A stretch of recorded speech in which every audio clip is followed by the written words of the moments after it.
Shaitan Foundation, presented by Shri Cement Limited, where we do book releases of various authors from different genres across all cities.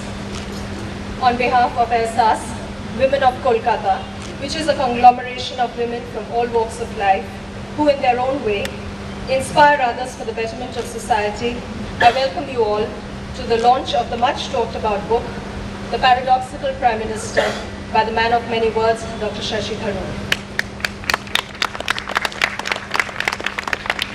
I would now request Mr. H.M. Bangar, Managing Director of Shri Cement Limited and presenter of the series, to come and give his formal welcome address. Good evening, friends, members of this club, invited guests, man of many words, Dr. Shashi Tharoor, author and journalist, Mr. Sandeep Roy, who will be in conversation with Dr. Tharoor this evening, and Mrs. Isha Datta, moderator for the evening. I am pleased to welcome you all to this special session of Kitabe. Kitabe is an initiative of Prabhakhiran Foundation, where we do book releases in multiple cities.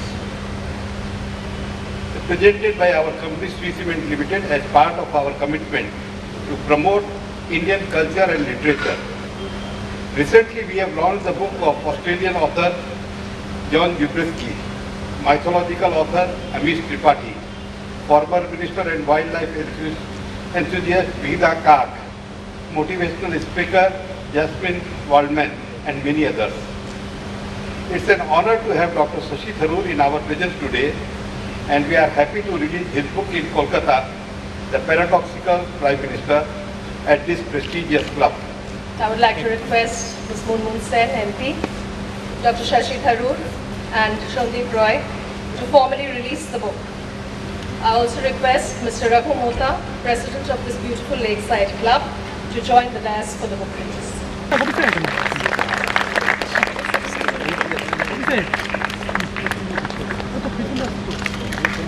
Mr. Sandeep Roy, novelist, journalist from Kolkata, a columnist with Print.in and Hindu and other publications. His first novel is Don't Let Him Know. He hosts the Sandeep Roy Show on Indian Express podcasts. I would request him now to start his session with Dr. Shashi Tharoor. Thank you. The question I think that has been on everybody's mind is that didn't Shashi Tharoor just write another book? In fact, it was not just a couple of weeks ago. We were talking because I was trying to interview you about your previous book. And by the time this event rolled around, there was another book out. So I think people's question is, how do you do it? Are you like the subject of your book? Do you only need 4 hours of sleep at night? It feels like that sometimes, though usually I manage 5. But no, I am a bit sleep deprived. What happened was that I had no plans to write another book quite so fast. I mean, the best I've usually been able to manage is a year-and-a-half interval between books. More often it tends to be 2. But in this particular case, the urgency came from the imminence of the general elections. And there was even, as you may remember, a rumor that the BJP government might call early elections by December. So we didn't want to take a chance, because the whole point about this book is to convey with some substance and some depth my concerns about what's happened in the country in the last 4.5 years, and why it was important that before the next elections, thinking, reading people should reconsider what they feel about this particular government. So it was important to get it out early, and the missed nights of sleep were worth it for that reason. Why did you choose that word, and what was the paradox that you wanted to really explore in this book? Well, the thing is that when Mr. Modi came to power in 2014, I was in the process of putting together an essay collection for my publisher Aleph, which was published at the end of the year under the title India Shastra, Reflections on Contemporary India, or something like that.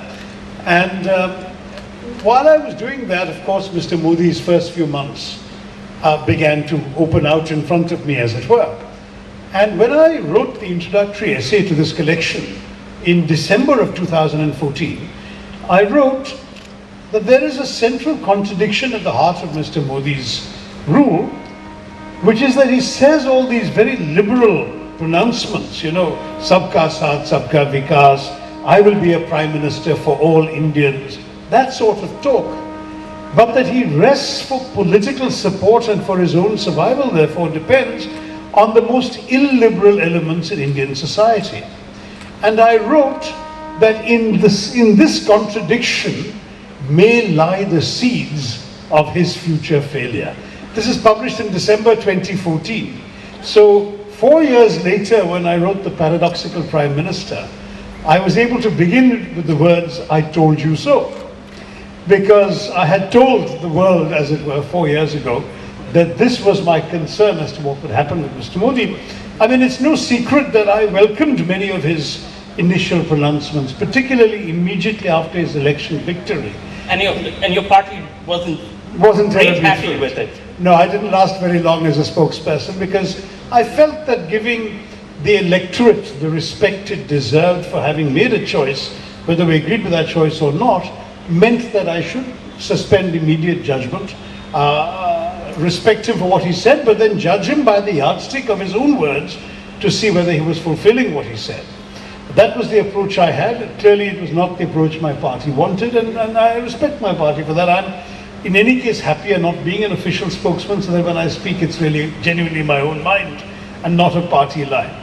But having said that, I did welcome a number of things he said, and so my disappointment is all the greater that he didn't mean them, or that if he meant them, that he has proved unable or unwilling to execute. So now are people in your party saying, I told you so?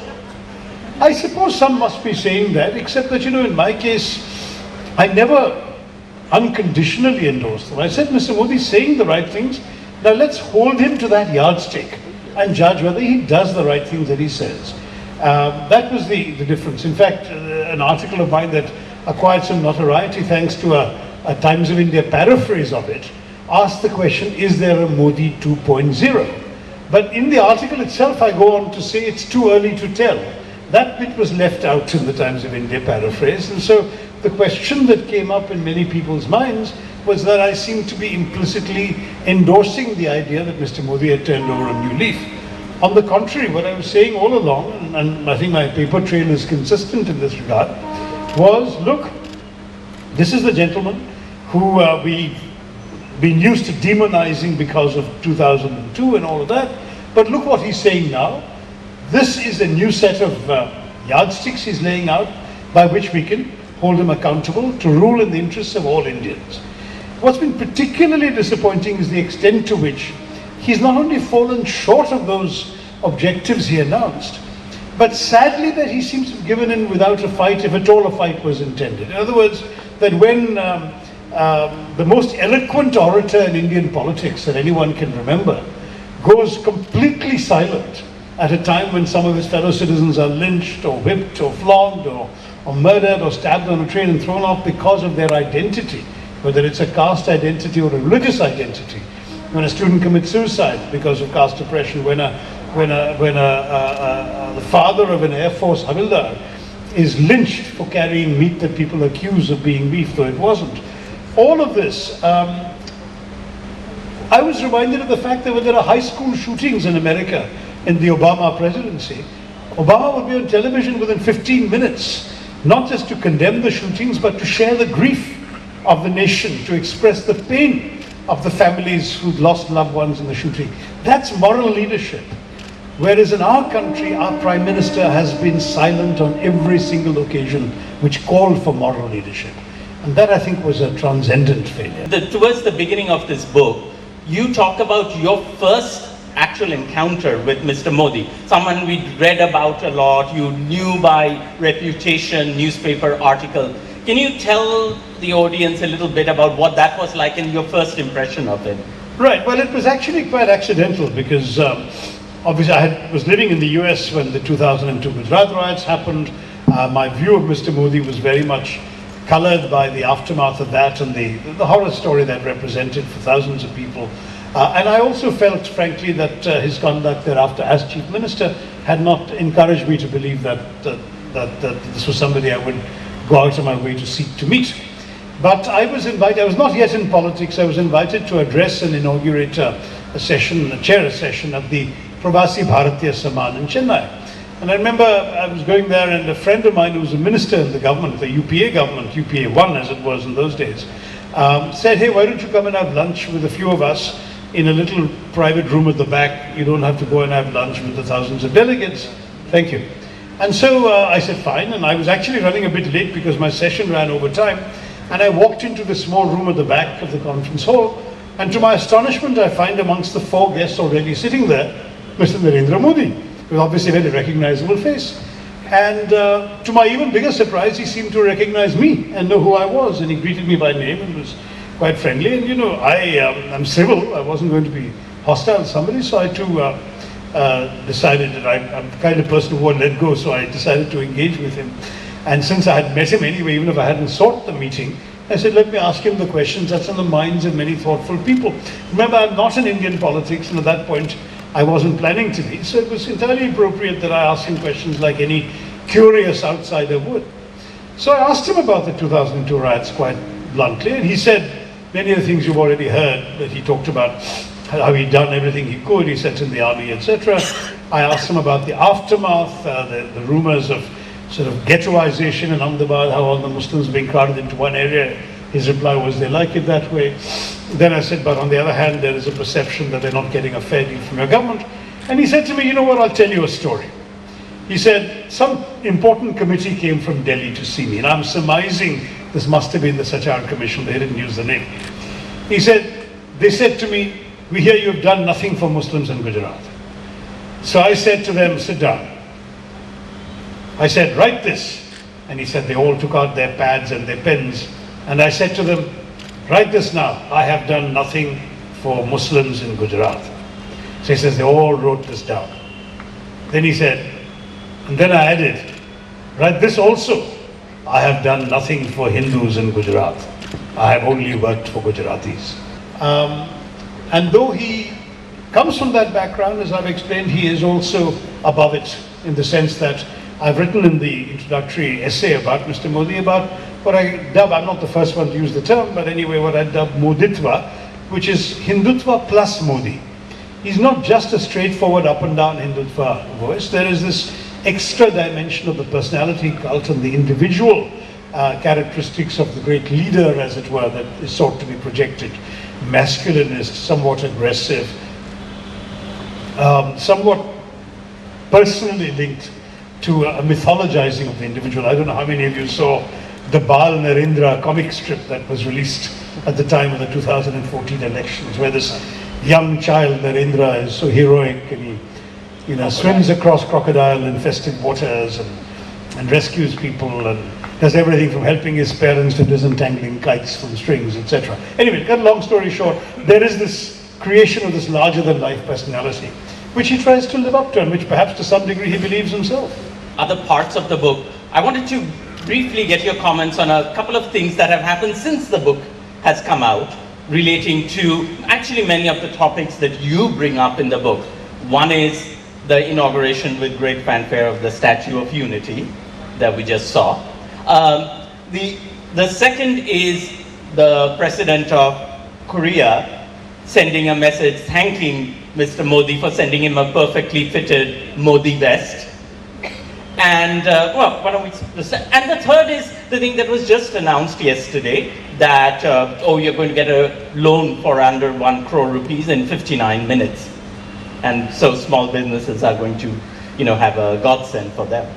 Well, let's hope that happens because we haven't seen any real ease of doing business in the last 4.5 years. Hey, we jumped up 50 places. There are very specific criteria that apparently we improved our markings on, but nothing that our business people here are going to particularly applaud. But coming back to your first point, on the Modi vest, by the way, Omar Abdullah, I think, put it very well, saying that, these have been around for some decades and we always knew them as Nehru jackets. When did they suddenly become Modi vests? Well, when they were sent to the President of Korea. That's what basically happened. So I wrote an article which you can find on theprint.com, in which I said this is just one more confirmation that we have a name-changing government, not a game-changing government.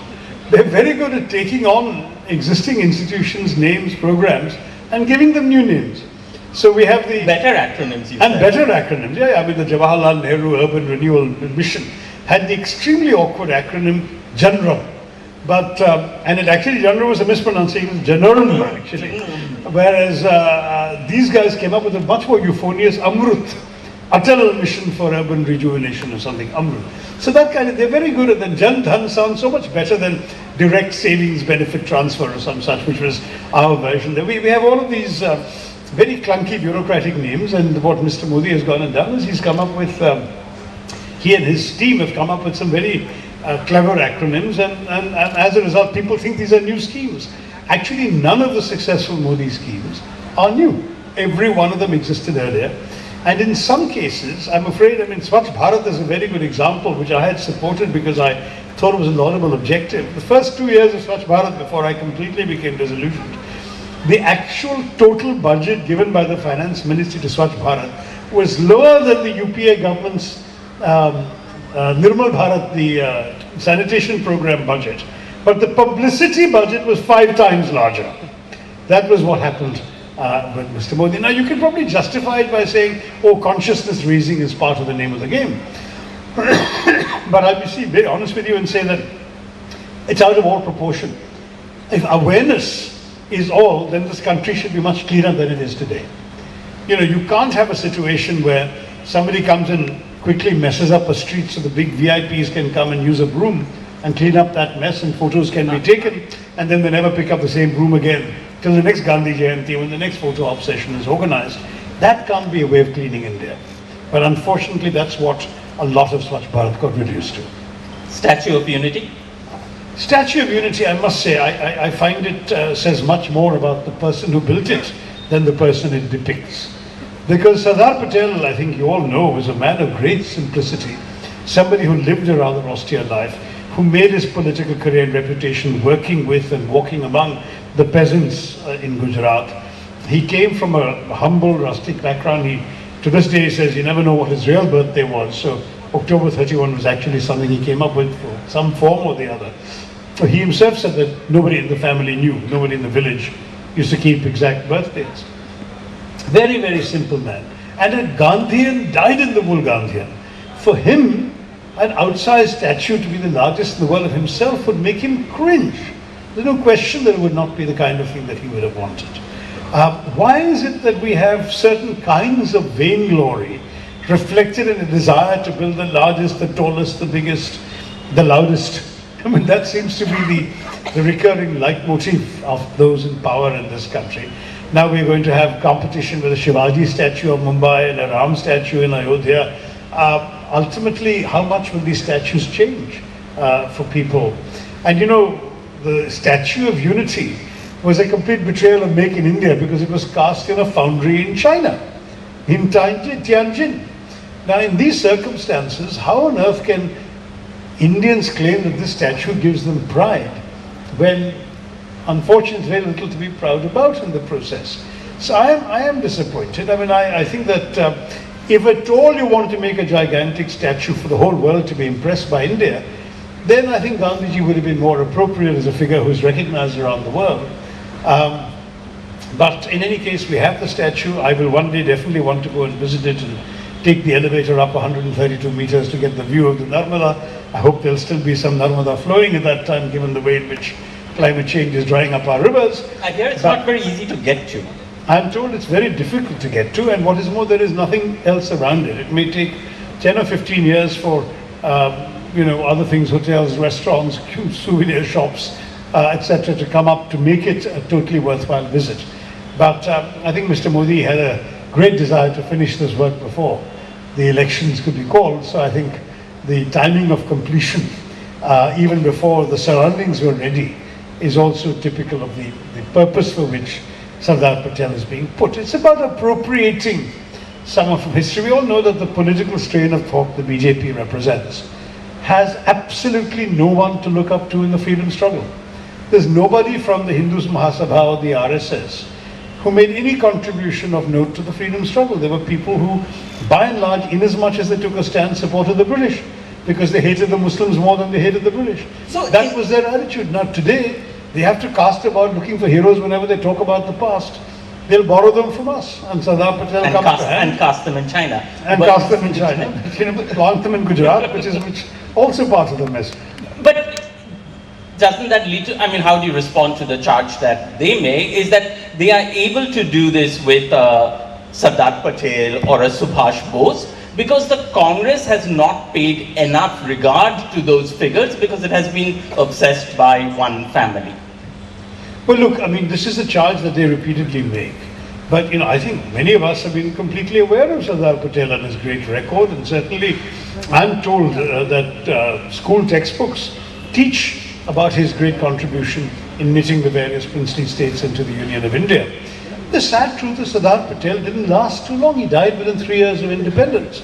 So naturally, those who stayed longer, ruled longer, would have had a longer, more enduring impact on India. Jawaharlal Nehru was Prime Minister for 17 years. Sardar Patel was Deputy for 3. How do you expect the same degree of popular recognition or institutional memory? I think it's understandable.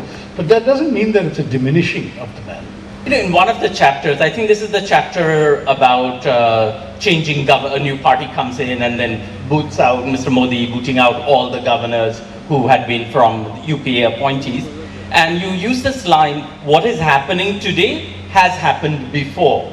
And given that the Congress has ruled this country for 60 years, Not quite, 56. yeah, so, but long enough that this thing can be applied to many different cases, whether it's about a non-Congress regime being toppled somewhere, whether it's about communal violence or riots, anything you hold, they say, oh, but this happened in 84, this happened in under Congress.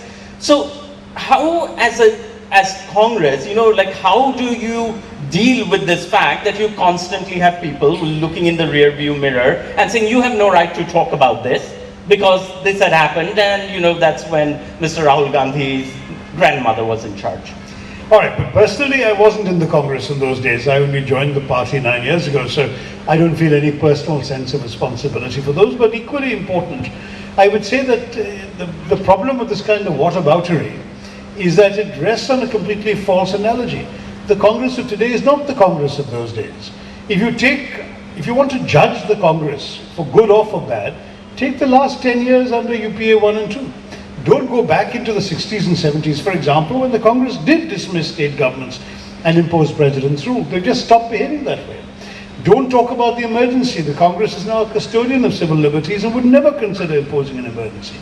Don't talk about 84, because 84 was a terrible aberration that a Congress Prime Minister has apologized for to the nation.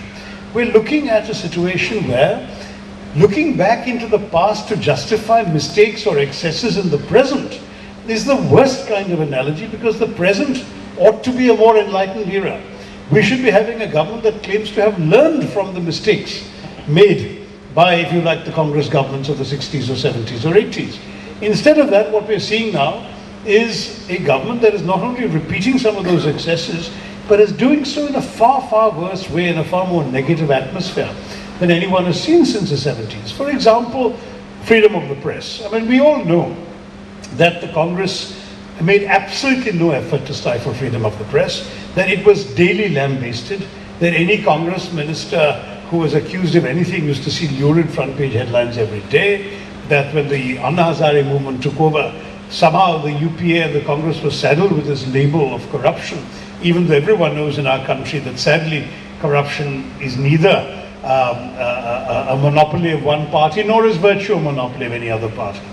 Despite all of this, there was no attempt made in any way to stifle free expression. What we're seeing today, however, without any declaration of emergency, is one of the most remarkably systematic campaigns of press intimidation you can find in a democracy. You're seeing editors being fired because of pressure on their owners. You're seeing a negative story being filed, and within 2 days the reporters file the story is asked to go. You're finding some people are unmentionable in negative stories. Some other negative stories briefly appear and then disappear from the websites of the mainstream publications that carry them. This kind of thing is quite astonishing in a democracy, and it's startling that it doesn't matter more to more of our citizens, because you are now actually witnessing an atmosphere in which genuinely the kind of totally free expression that every democracy prides itself on, is largely not there.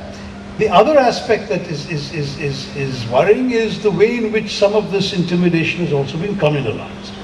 I've had some rather well-placed and senior Muslim friends say to me, I'm keeping my head low, I'm not going to say anything, and you can say what you like, you're anti-national. I'm Muslim, I can't afford to be anti-national. That's the kind of atmosphere that has now come into the minds of people. And to my mind, democracy lives in the minds of its citizens. If people are beginning to feel this way, it's something far more worrying than an election result here or there. It's something about the nature of the country that we all claim to be proud to belong to. So this is a question from Deepshika Bihari. While addressing a seminar in Thiruvananthapuram, Mr. Tharoor questioned about Prime Minister Modi not wearing a skull cap and bias against Muslims. He once said that chanting Bharat Mata Ki Jai doesn't define how patriotic someone is. So my question is, if chanting doesn't define someone's patriotic nature, then how wearing skull cap can define someone's secularism? It's a very good question, Deepshika, right? I mean, the thing is that on the question of the chanting, it was very specifically about there is a problem that some Muslims, not all, have with the idea of Bharat Mata Ki Jai because they feel in their interpretation of their faith that it's tantamount to deifying the nation as a mother goddess, and that would be against their idea of their faith, and they find it difficult. But there are other Muslims, I mean, Javed Akhtar as an example, quite happily says Bharat Mata Ki Jai, doesn't bother them at all. But there are some Muslims who feel it doesn't fit in. And to my mind, our constitution gives them the right to use whatever words they want to express their patriotism. There are the same people who refuse to say Bharat Mata Ki Jai will happily say Jai Hind or Jai Bharat. And I don't see why we shouldn't find that an acceptable affirmation of their loyalty to the nation. In any case, as we all know, words are never enough to really indicate the strength of one's true beliefs and commitments. But since it was about words, I'll answer that. On the question of the skull cap, it wasn't that. It was that Mr. Modi, literally, you can go on Google and find about 25 photographs of him in different headgear. He's constantly wearing various kinds of caps and hats and some really unusual items or exotic items in different parts of the country or the world that he goes to. And there's nothing wrong with that. Indira Gandhi used to do the same thing because it's a way of showing that when somebody embraces you and asks you to wear a symbol of their culture, that you are showing your willingness to be embraced by them. In that context, the refusal to wear just one particular kind of cap is a signal of your unwillingness to accept the embrace of those who wear that cap. That is the problem. If you're the Prime Minister of all Indians, then it doesn't matter. I mean, the cap means nothing. Deepshika is totally correct. It's no more significant than mouthing words you may or may not believe. I'm not suggesting that Mr. Modi's willingness to wear a Naga headdress makes him more friendly to the Nagas or anything. It's just a gesture. It's in and of itself empty. It's the refusal to wear just the skull cap that suggests that he has an allergy to that particular item and therefore to the community that habitually dons that item. That was my problem. But you know, at the end of the day, these are all superficial issues. I'm not sitting here making that my principal critique. In fact, to the best of my recollection, I don't even mention that issue in my 500 pages of the book. The book is a very detailed, substantive and substantiated argument about actual policies and statements that affect the lives of Indians. The skull cap is a symptom, if you like, of an attitude, but that's all it is, and I don't want to make it larger than that. Do you have any indication whether Mr. Modi has read this book? Oh no, first of all, it's come out too recently for anyone. But he doesn't sleep at night, so he has the time. I don't know. To be honest, I would not expect it because in any case, a Prime Minister is a busy person who has lots of things to read, so I'm not. You might be surprised next time you meet him. He'll say on page 432, you said. So this is a question from Shruti Mota. What, in your opinion, is the greatest achievement of the Modi government? To be honest, I can't find any. That's the sad thing. I mean, I think that I would like there to have been something. I suppose the closest one can say to an achievement that hasn't been prefigured before has been putting Swachh Bharat on the nation's consciousness through the assiduous publicity campaigns, though it hasn't yet cleaned up the country. That's the other problem. So to be a truly meaningful achievement, We ought to have a visibly, noticeably cleaner India, and then we can say, this is thanks to Mr. Modi. You know, this place was a garbage dump last year, look at it today. Unfortunately, every place that was a garbage dump 4 years ago is still a garbage dump today, including the sides of highways, disused parking lots, various places. The cleanliness has remained at the level of the slogan. But that was one initiative that, by the Prime Minister taking it up, I mean, we had all had sanitation budgets in previous governments, but nobody had taken it up at the level of the Prime Minister. That was something that I would say that Mr. Modi tried to do, but unfortunately didn't deliver results on the ground. Which leads to the question as to why not? I mean, that is a kind of initiative that would obviously not lose him votes with his base. Every right or left-thinking, center-thinking Indian would support a cleaner India. It's visible, it's dramatic in a way, and everyone can understand that. In a way, they may not understand what's happening with GDP or things like that. So it's sort of like if you want to do a showpiece thing, that should have been, and as you said, this is an aspirational country. I think there's a quip you quote in the book that for people here, you know, what's more important than Modi ji is 4G. So, you know, people want those kinds of things. So, doesn't it surprise you that you would not put more energy into doing that? It's not just more energy, it's also more resources and well-targeted resources. Swachh Bharat should have been accompanied by a major nationwide campaign of building garbage bins, of building recycle facilities, if necessary, manufacturing in public sector units, vast amounts of sort of small plants you could put in practically every neighborhood to segregate and process garbage, incinerate some and recycle others and all of that stuff. Nothing of this was done. It remained at the level of slogans. There's not even more garbage bins on every street corner anywhere in India. So the problem remains that this is I mentioned this in a different context. Mr. Modi and ease of doing business. You know, immediately after he became Prime Minister, he made a speech at some event in which he said that it's such a shame that in India it takes 200 steps to open a store, whereas in the US it only takes 6. Now, I don't know if those numbers are accurate, but the Prime Minister of India said them. And then he moved on and moved away, and 4.5 years later it still takes 200 steps to open a store. So the question that comes up is, what is the connection between rhetoric and reality, between aspiration and delivery, between intent and execution? There seems to be none. So let me very elaborately draw the last question from this pile. It's a short one from Anushka Roy of the National Law School. The country is dying, she says. Where do you see it in 2020? And, there's the second part, who's going to be our Messiah? Well, I honestly think, young Anushka, that we shouldn't be looking for individual messiahs.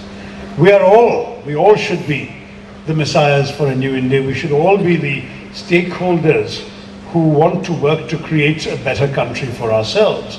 And if we all take ownership and responsibility for the future direction of India, we won't be looking for a Narendra Modi or an alternative to Narendra Modi as an individual, but rather as a whole set of values, principles and actions that we collectively can undertake.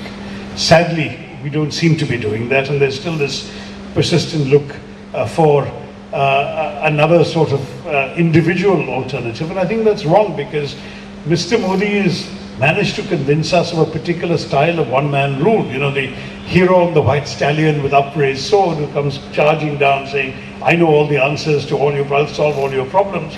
And we've seen how well that has worked or not worked in the last 4.5 years. I think it's more important that people coming to you on foot and saying, I don't know all the answers, but I'll ask you what your questions are, what your concerns are, and I will come with experienced, qualified, able people to find the solutions with you. That, I think, is the kind of leadership that will take India forward past 2020. And I certainly hope that the elections of next year will deliver us a government that will work in that spirit rather than a second innings for one-man rule. Thank you all very much. I'd like to invite Mrs. Radu Bangar of Shree Cement, please, to present the Uttariya to our guests.